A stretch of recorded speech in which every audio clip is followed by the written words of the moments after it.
Hello दोस्तों, audio stories के मेरे चैनल ऑडियो बुक हिंदी में एक बार फिर आप सबका स्वागत है।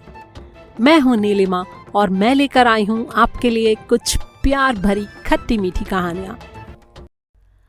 दोस्तों, आज जो कहानी आप सुनने वाले हैं वो एक फरमाइशी कहानी है, यानी आप श्रोताओं में से किसी की तरफ से उस कहानी को सुनाने की फरमाइश मेरे पास आई थी और संयोग से वो कहानी मुझे बहुत ही जल्दी मिल भी गई। इसीलिए शर्लॉक होम्स सीरीज़ को एक बार के लिए रोकते हुए मैं पहले ये कहानी पेश कर रही हूँ। इसके राइटर हैं पोलैंड के बहुत ही मशहूर लेखक आइजैक बाशेविस सिंगर। इनको साहित्य में योगदान के लिए 1978 में नोबेल प्राइज़ से भी नवाजा जा चुका है।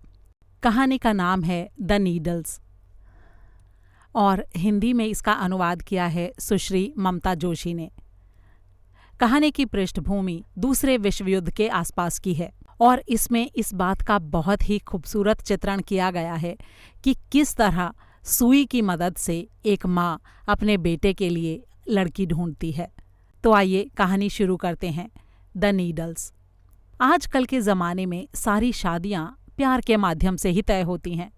जवान जोड़े यूं ही घूमते फिरते हैं और प्यार के बंधन में बंध जाते हैं, लेकिन थोड़े दिनों बाद से ही उनके बीच लड़ाई झगड़े शुरू हो जाते हैं और फिर वो एक दूसरे से नफरत करने लगते हैं।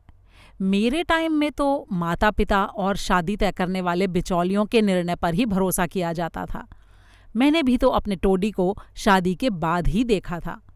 चलो, इसी बात पर तुम्हें एक कहानी सुनाती हूँ। रूबशॉ शहर में रेब लेमेल वेगमेस्टर नाम का एक बहुत ही अमीर आदमी रहता था। उसकी पत्नी का नाम था एस्थर रोजा। वो बहुत ही सुंदर थी और अपने बालों के ऊपर हमेशा एक काली लेस का दुपट्टा ओढ़े रहती थी। गोरी चिट्टी और काली आंखों वाली एस्थर रशियन, पोलिश, जर्मन और फ्रेंच भाषा की भी जानकारी रखती थी और पियानो भी बजाती थी। उन दोनों का एक ही बेटा था, बेन ज़ायन। माँ बेटा स्वभाव और पसंद नापसंद के मामले में बिल्कुल एक जैसी दो पानी की बूंदों के समान थे। जब बेन आकर्षक लिबास पहनकर शाम को घूमने निकलता तो उसका गोरा चिट्टा रंग, काले बाल और मजबूत कदकाठी देखकर जवान लड़कियां दिल थाम कर रह जातीं और खिड़कियों के पीछे छिप छिप कर उसे ताकतीं। अपार संपत्ति का अकेला वारिस, घर का कामकाज देखने के लिए बहुत से नौकर चाकर और स्टाफ के आदमी थे। इसीलिए एस्थर अपने बेटे के लिए एक बहुत ही अच्छी बहू लाने के सपने देखती थी। कोई लड़की उसे सुंदर नहीं लगती थी तो कोई उसके हिसाब से बुद्धिमान नहीं होती थी। आधे पोलैंड की सुंदर लड़कियों में से कोई ना कोई कमी निकालकर वो न जाने किन खास गुणों वाली लड़की ढूंढने के फिराक में थी। वो अक्सर कहा करती थी, मैं नहीं चाहती कि कोई मेरे बेंजी को सताए। अगर औरत रूखी और बदजुबान हो तो पति को ही जिंदगी भर दुख झेलना पड़ता है। और इसी कारण से 19 साल का हो जाने तक भी बेन की सगाई नहीं हो पाई थी। उन दिनों के रिवाज के हिसाब से बेन बूढ़ा हो चला था। उसके पिता का कहना था कि उसकी माँ की मीन मेख निकालने की आदत की वजह से शायद बेचारे लड़के की कभी शादी हो ही ना पाए। एक दिन एस्थर ने मुझे अपने पास बुलाया और कहा, ज़ेल्डेल, क्या तुम मेरे साथ ज़मॉस्क चलोगी? मैं वहाँ क्या करूँगी? मैंने पूछा। उससे तुम्हें क्या, वहाँ तुम मेरी मेहमान बनकर रहोगी बस, एस्थर ने कहा। अब चूंकि वो मेरी पक्की सहेली थी इसलिए उसे मना करने का तो सवाल ही नहीं उठता था। मैं चुपचाप उसके साथ चल दी। उसके पास अपनी निजी घोड़ा गाड़ी थी, लेकिन आज वो एक साधारण सी गाड़ी में यात्रा कर रही थी। शानदार कपड़े छोड़कर उसने सादे कपड़े पहने थे और महंगी लेस के दुपट्टे की जगह एक मामूली सा स्कार्फ ओढ़ा हुआ था। जरूर बहू की तलाश में उसने अपना वेश बदला होगा, लेकिन एस्थर से ये बात भला कौन पूछ सकता था। अगर उसका मन होगा तो सब कुछ बता देगी, नहीं तो बिल्कुल चुप बैठी रहेगी। मैं तो क्या, किसी को भी उससे पूछने की हिम्मत नहीं होती थी। काफ़ी दूर सफ़र करने के बाद रास्ते में उतरकर हम दोनों बैरिश लुब्लिनर की मशहूर दुकान पर चलकर पहुँचे। उस स्टोर में सारी चीज़ें उपलब्ध थीं, सुई, धागा, स्वेटर बनाने के लिए ऊन और तमाम तरह का रोज़मर्रा की ज़रूरतों का सामान। स्टोर के एक कोने में एक आदमी बैठा बही खाते में हिसाब लिख रहा था। वो शायद उस दुकान का मालिक था। दूसरे छोर पर एक काउंटर बना था जिसके पीछे एक लड़की खड़ी थी। उसकी आंखों में जैसे एक ज्वाला धधक रही थी। क्या आप लोग यहाँ अजनबी हैं? मैं आपके लिए क्या कर सकती हूँ? लड़की ने पूछा। हाँ, हम यहाँ के नहीं हैं, हम बाहर से आए हैं, एस्थर ने कहा। जी कहिए, क्या दिखाऊं आपको? मुझे एक सुई चाहिए, एस्थर ने कहा। जैसे ही लड़की ने एस्थर की ये फरमाइश सुनी, वो आग बबूला हो गई। 2 औरतें सामान खरीदने आई हैं और वो भी एक सुई, उसने ताना मारते हुए कहा। लड़की की नाराजगी एक तरह से सही थी। सुबह सुबह बोहनी के टाइम अगर कोई ग्राहक सिर्फ सुई मांगने लगे तो व्यापारियों का मानना था कि पूरे हफ्ते बहुत ही अपशकुन होता है। हाँ, अगर सुई के अलावा साथ में बटन, धागा वगैरह भी हो तो व्यापार में नुकसान नहीं होता। लेकिन एस्थर रोज़ा तो जैसे अड़ ही गई थी। हाँ, मुझे सिर्फ एक सुई ही चाहिए। लड़की ने चुपचाप सुई का एक पूरा डिब्बा निकालकर उसके सामने रख दिया। एस्थर ने आग्रह किया, क्या इनके अलावा कुछ और भी सुइयां होंगी तुम्हारे पास? लड़की ने खींचते हुए कहा, इनमें क्या खराबी है? इनके छेद बहुत छोटे हैं, मुझे धागा डालने में दिक्कत होगी। लड़की ने गुस्से में तमतमाते हुए कहा, मेरे पास तो यही है, अगर आप देख नहीं सकती तो अपने लिए चश्मा क्यों नहीं बनवा लेती? एस्थर रोज़ा भी पूरी ढीठ थी, वो टस से मस नहीं हुई। क्या तुम पक्का कह सकती हो कि तुम्हारे पास और सुइयां नहीं हैं? उसने कहा। इस बार लड़की ने एक दूसरा डिब्बा निकाला और उसे काउंटर पर करीब करीब पटक दिया। ओहो, इन सुइयों में भी धागा मुश्किल से डलेगा, एस्थर ने कहा। इस पर लड़की ने डिब्बे को अपनी ओर खींचा और चिल्लाते हुए बोली, आप लुबलिन जाकर इस खास सुई की फरमाइश क्यों नहीं करती हैं? लड़की की इस बात पर स्टोर में खड़ा मालिक हंसकर बोला, लगता है आपको जूट का बोरा सिलने के लिए मोटी सुई चाहिए।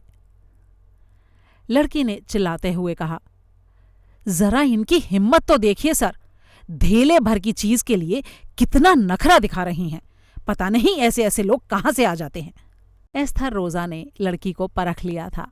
मेरी तरफ देखकर उसने बड़े ही कोमल स्वर में कहा, चलो ज़ेल्डेल, ना तो मुझे रूखा बोरा सिलना है और ना ही बोरे जैसी रूखी लड़की को झेलना है।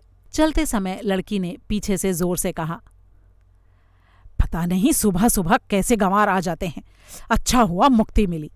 स्टोर में जो भी हुआ वो सब मुझे अच्छा नहीं लगा। मुंह का स्वाद कसैला सा हो गया था। लेकिन एस्थर रोज़ा पर जैसे इस बार पक्की तरह से बहू ढूंढने का भूत सवार था। अगला धावा उसने बोला रेब ज़ेलिंग इबित्ज़ेर के स्टोर में। पहले वाले स्टोर के मुकाबले में ये दुकान काफ़ी छोटी थी।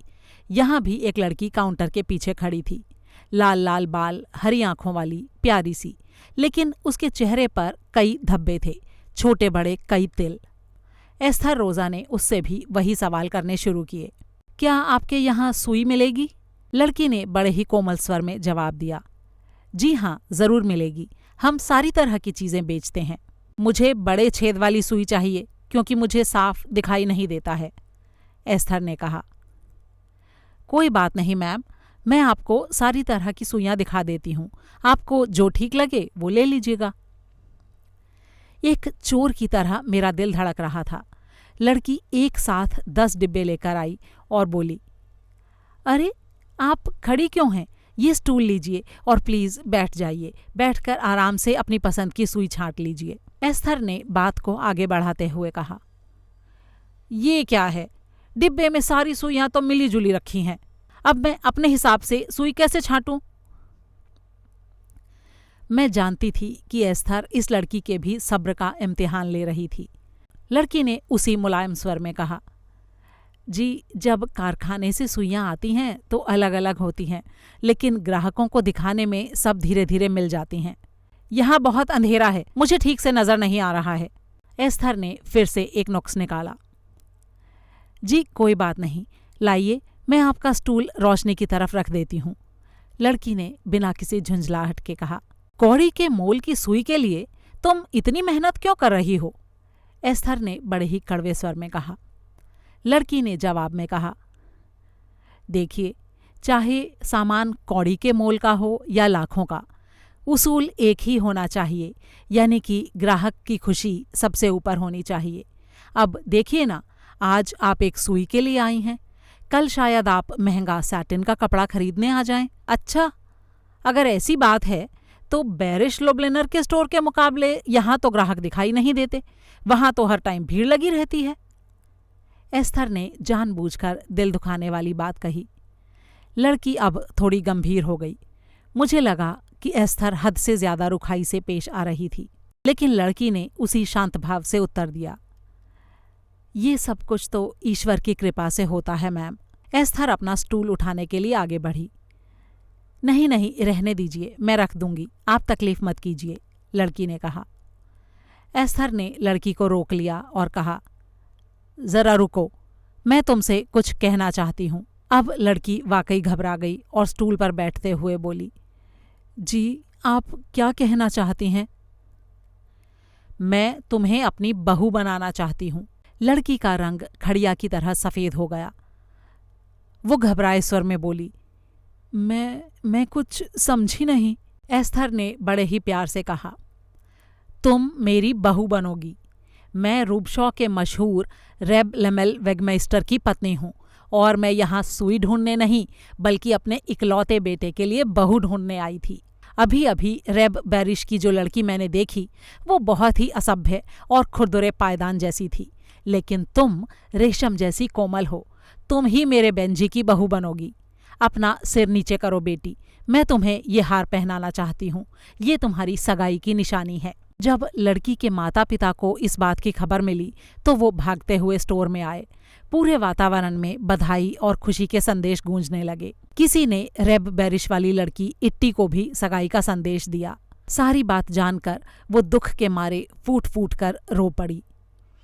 एस्थर ने अपने बेटे की शादी बड़ी ही धूमधाम से संपन्न की। मैंने भी सगाई और शादी में खूब जी भर के डांस किया। दूल्हा दुल्हन का जोड़ा फाख्ता चिड़ियों की तरह पूरी जिंदगी प्यार में डूबा रहा।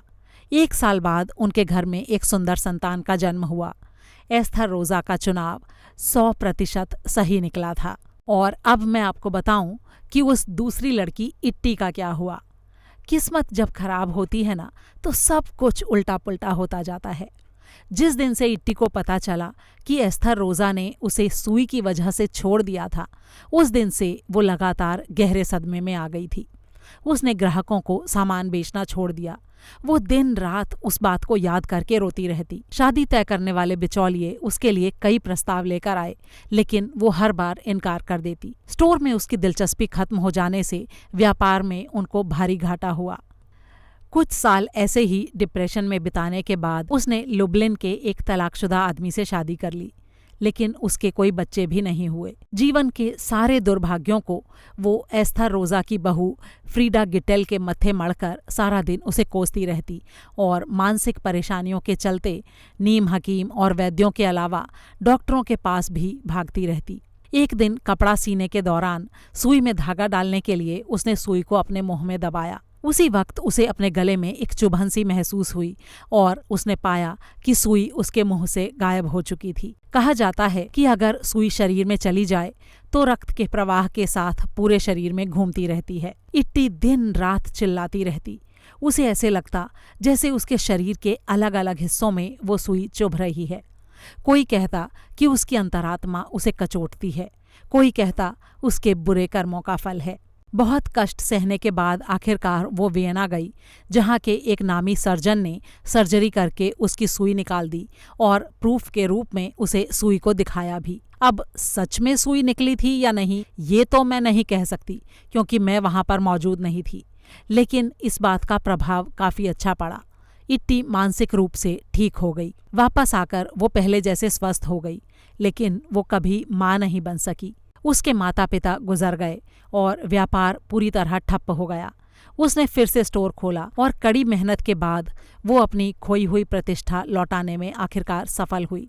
जो वार्तालाप उसके और एस्थर के बीच कभी हुआ था वो इट्टी द्वारा फिर से कभी दोहराया नहीं गया।